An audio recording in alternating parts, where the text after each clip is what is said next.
Assalamualaikum warahmatullahi wabarakatuh. Hari ini kita akan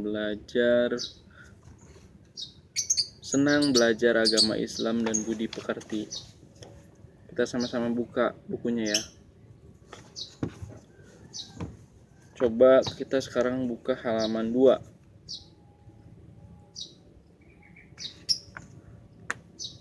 Coba lihat ada bacaan yang terdapat di halaman 2.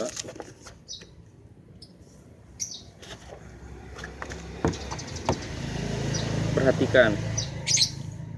Ahmad dan teman-teman berangkat ke sekolah dengan penuh semangat. Hari ini adalah hari pertama mereka duduk di kelas 2. Ibu Aisyah adalah guru mereka. Setelah memperkenalkan diri, Ibu Aisyah menjelaskan bahwa di kelas 2 mereka akan belajar huruf hijaiyah yang bersambung. Ahmad dan teman-temannya bersorak gembira. Ahmad dan teman-teman sudah pandai membaca huruf hijaiyah yang terpisah. Sekarang mereka tidak sabar ingin mempelajari huruf hijaiyah bersambung. Ibu Aisyah mulai memperkenalkan perubahan bentuk huruf hijaiyah yang bersambung. Ahmad dan teman-teman memperhatikan dengan baik. Ternyata tidak sulit mempelajari huruf hijaiyah bersambung asalkan rajin belajar dan berlatih. Nah, jadi hari ini kita akan belajar huruf hijaiyah, di mana kita sudah mengenalnya di kelas 1 kemarin. Huruf hijaiyah ini akan disambung. Jadi huruf hijaiyah disambungkan dengan huruf hijaiyah lainnya. Nah, sesuai dengan yang telah kita pelajari di kelas 1, yaitu di mata pelajaran Imla ya. Tentu kalian masih ingat bahwa mata pelajaran Imla itu menyambungkan huruf dari huruf 1 ke huruf lainnya. Kemudian kita buka di halaman 3. Buka halaman 3. Mengetahui huruf hijaiyah bersambung. Huruf hijaiyah mengalami perubahan bentuk ketika disambung, namun tidak semua huruf mengalaminya. Sesuai yang Bapak dulu pernah ajarkan kepada kalian, bahwa ada 6 huruf yang tidak mengalami perubahan bentuk, yaitu waw, zai, ro, dal, dan alif.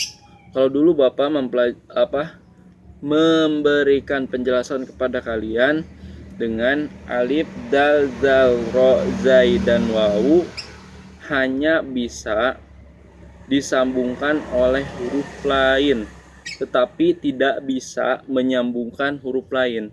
Jadi dulu pas kelas 1 Bapak telah memberikan rumus pada mata pelajaran Imla bahwa alif, dal, zal, ro, zai, dan wawu hanya bisa disambungkan oleh huruf lain, tetapi tidak bisa menyambungkan huruf lain. Tentu kalian masih ingat kan apa yang telah kita pelajari di kelas 1 tahun kemarin. Nah, jadi ini kita akan mengulas apa yang telah kita pelajari di mata pelajaran Imla pada saat kelas 1 ya. Nah, untuk tabel yang ada di sini sama apa yang telah kita pelajari di kelas 1 mata pelajaran Imla kemarin. Seperti tunggal, alif. Kalau di awal itu huruf alif itu seperti ini. Contohnya alif lam mim ya. Nah, kalau di tengah dia seperti ini. Kalau di tengah karena dia kenapa langsung akhir kayak gini? Karena itu tadi, seperti yang rumus telah Bapak katakan bahwa huruf alif, dal, zal, ro, zai, dan wawu hanya bisa disambungkan oleh huruf lain, tetapi tidak bisa menyambungkan huruf lain. Terus contohnya tuh, masadidun Dia langsung menjadi di akhir walaupun dia di tengah, karena dia tidak bisa menyambungkan huruf lain. Pokoknya yang berbeda karakternya itu hanya 6 tadi. Alif, dal, zal, ro, jai, dan waw. Itu hanya bisa disambungkan oleh huruf lain, tapi tidak bisa menyambungkan huruf lain. Untuk huruf yang lainnya bisa disambungkan dengan huruf lain dan bisa menyambungkan huruf lain, ya. Kemudian ini di akhir sama tuh, seperti halnya di tengah.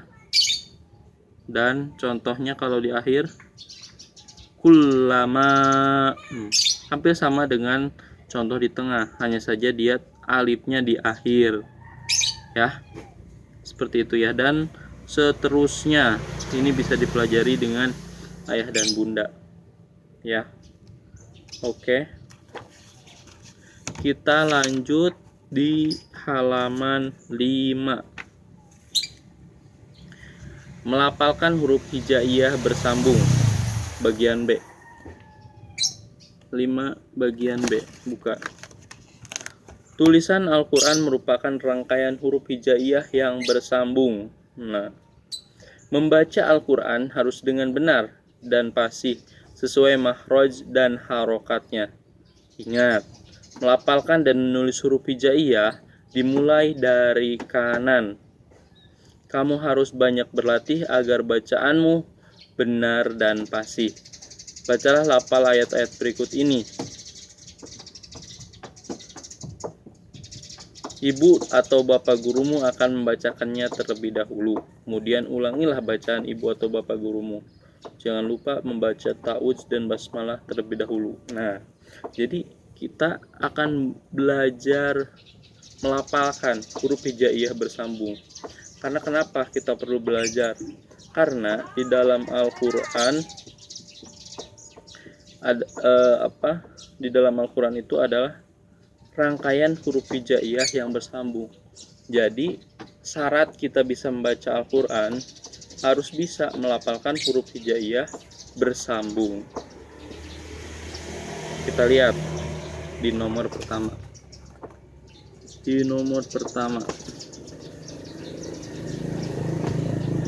Ini bagi setiap bagian dari surat An-Nas, ya.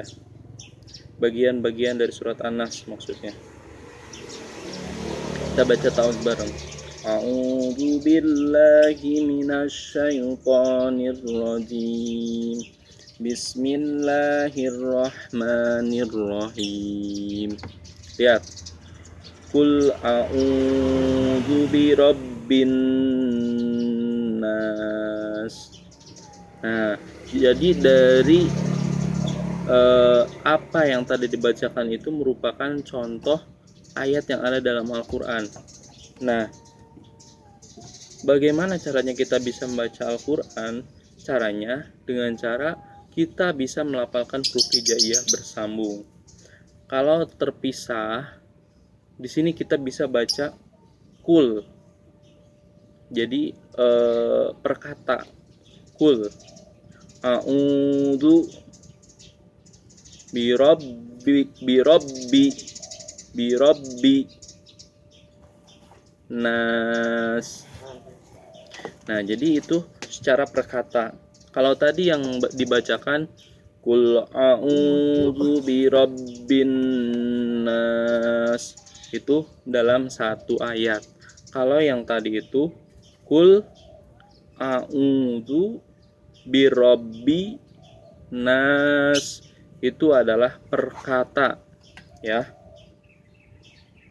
Bisa dipisahkan lagi menjadi per huruf. Per huruf ini yang paling bawah. Jadi per huruf. Jadi asal dari per ayat, kemudian per kata, dan per huruf. Nah, setelah kita mengetahui ini semua, maka kita akan bisa membaca Al-Quran. Karena di dalam Al-Quran ini merupakan rangkaian huruf hijaiyah yang bersambung, ya, dan seterusnya. Untuk bagian 2 dan 3 boleh dipelajari dengan ayah dan bunda.